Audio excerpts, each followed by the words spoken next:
Iron. When you find you're iron deficient, and that is through blood work, usually through a finger prick or if they pull blood vial out, make sure when you do iron sources, make it food sources and not ferrous sulfate. Ferrous sulfate is scrap metal, chemically altered and given to humans in a pharmaceutical or by usually a local drugstore. Ferrous sulfate's poorly absorbed, causes constipation, digestion, and a maximum of 10 to 15% absorption rate. So look for whole food sources, biglycinates, ones that come from whole foods if you have iron issues, and you won't end up with constipation and the other issues that accompany it. B6, which you can get in a B complex, B6 in a 50 milligram dosage oftentimes is used with pregnant women to help them sleep, particularly earlier on when they're having a lot of the barfing motion. That can tend to alleviate some of that, in addition, help them sleep a little bit better. There are various other types of alternative treatments as well. There's homeopathy, homeopathic medicine, which was one of the original AMA medications available out there that have no contraindications with any medications. And there is various ones like coffee cruda, other things that work to help with sleep depending on what your issues are. There's Bach flower essence remedies. Bach flower essence remedies, invented about 60 years ago. They work with emotional reasons as to why you may not be able to sleep. I've used a product called Rescue Remedy that I spray in my mouth, and it helps me rest and takes my anxiety, and it's just a flower essence combination that just kind of makes you relax.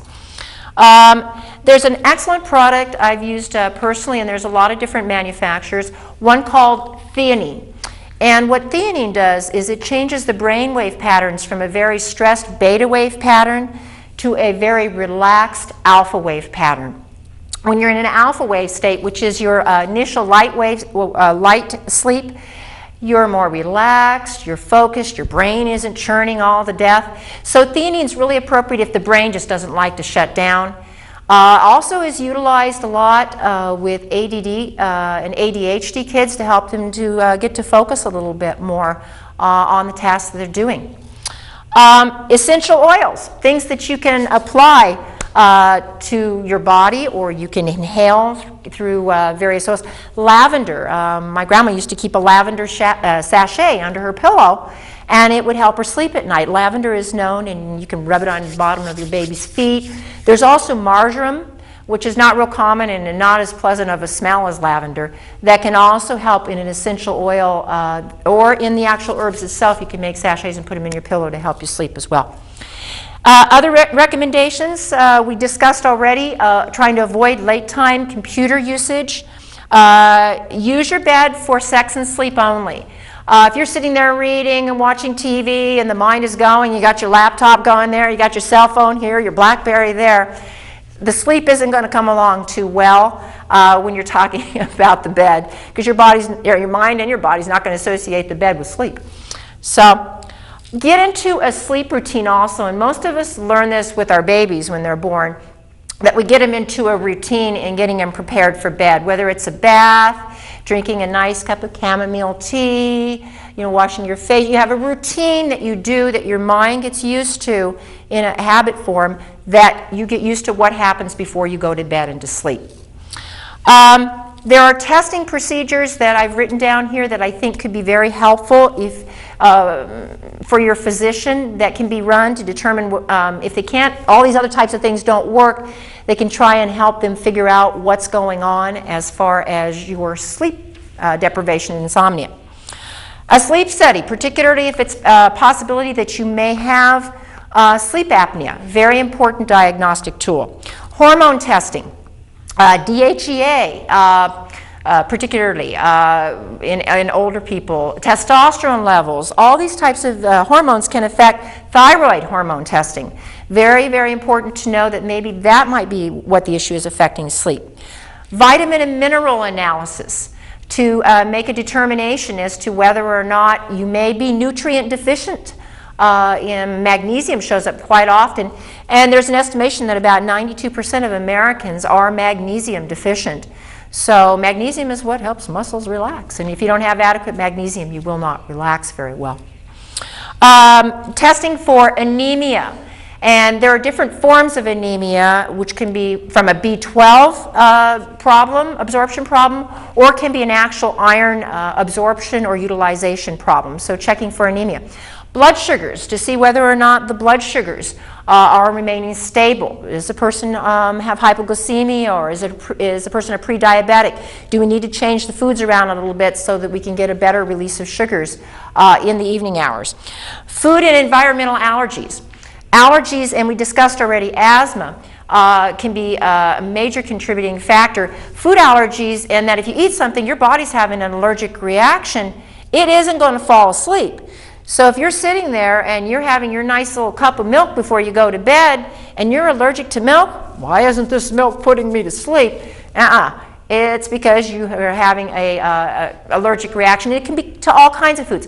There are blood tests that can be taken that will run a panel of like the 99 most common foods, and you can find out what foods you have sensitivities to and avoid them. Allergy testing, environmental, where they poke and prod you. We can get down to the bottom of what maybe some of the allergies might be in that regard as well. I hope this has been helpful to you. We're going to move on to our next segment, which is our fitness portion.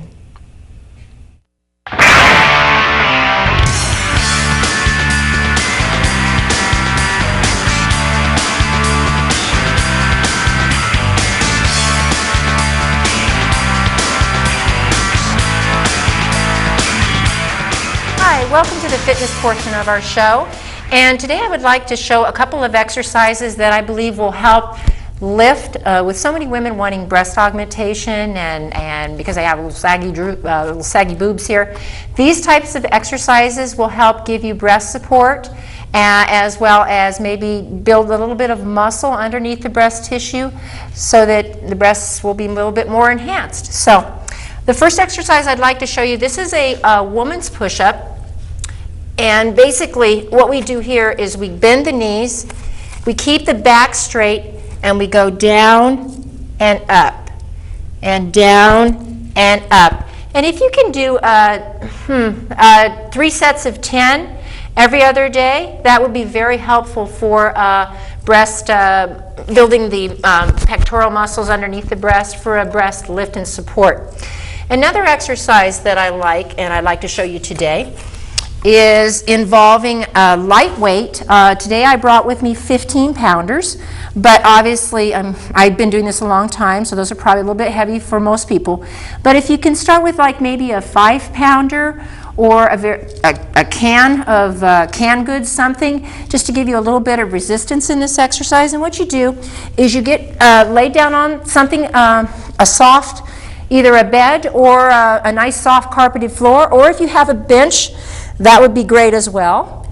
You put your weights up in a straight motion, and what you're going to do is you're going to bring them down and you're going to touch your elbows to the ground. And see how I have my elbows slightly bent? I'm not bringing this all the way down because I don't want to overstress my wrists.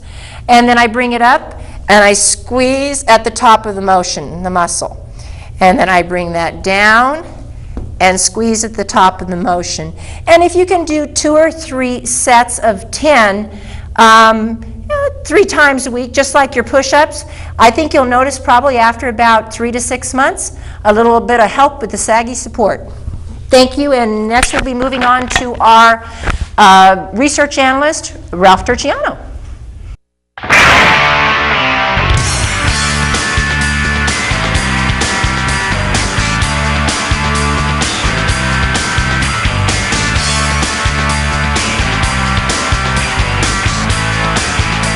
Hi, welcome to the research portion of our show. And at this time, I'm going to turn this over to our research analyst, Ralph Turchiano. Ralph? And thank you. Well, as news travels fast like this, as so will this segment, we found out today that watermelon has a Viagra-type effect. I'm sure plenty of you probably already heard that already. In addition to that, they found that watermelon in the rind itself contains large amounts of citrulline as well as lycopene. The citrulline works fairly similar to Viagra, but keep in mind, you don't have to eat the whole watermelon to get that citrulline, just the rind. Just leave out the good parts. After that, we discovered that they compared Weight Watchers versus fitness centers. This was done by the University of Missouri. What they discovered simply was after a 12-week period of time, that generally the Weight Watchers group lost more weight. However, there's a caveat to that.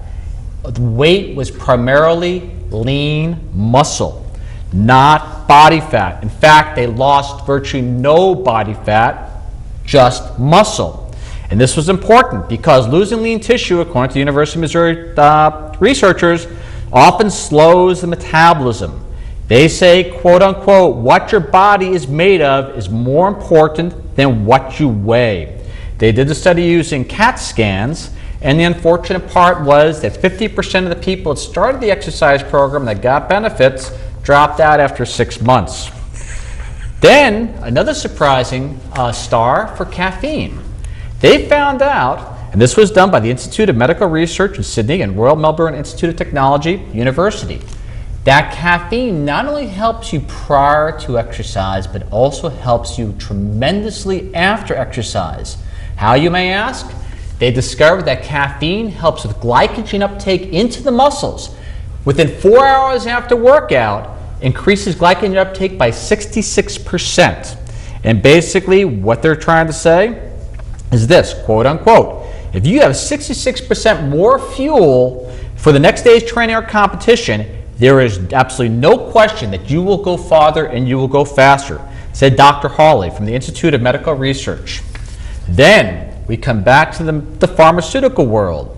Statins had an unexpected effect on the brain. There's a certain cell called progenitor cells. They discovered something interesting.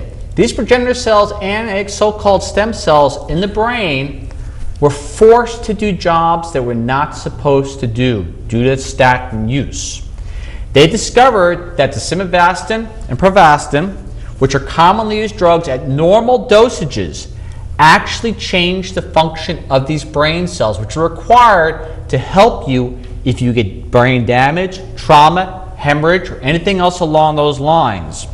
And quote unquote, they said it's pretty much like on a baseball team where all you have is either pitchers or hitters. It creates an imbalance in the brain. And 3% of the brain cells are made of this.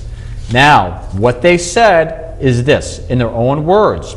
Our results suggest a need of awareness for the possible toxicities occurring to long-term statin use and identify one such potential toxicity: the premature differentiation and attendant long-term depletion of the oligodendrocyte progenitor cells of the adult brains, concluded from the University of Rochester Medical Center.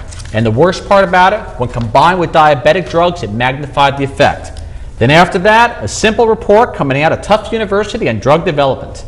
They discovered that drug companies, quote unquote, again, innovation comes mainly from the National Institute of Health, supported research in academic medical centers. Drug companies do almost absolutely no innovation. And just to bring you a little bit of history, remember Bristol Myers Squibb and Taxol? $484 million of research of taxpayer dollars, $9 billion profit by the year 2002, and only $35 million paid back to the U.S. taxpayers, and that was just the beginning. Yeah, something has to be done about that because the corruption belittles even a third world country. Well, thank you very much, and that's the segment for now. Hi, thank you very much for joining the Fit and Healthy Show. We once again hope that this encourages you to do further research and look things up for yourself. Thank you. So when Greg's going like this,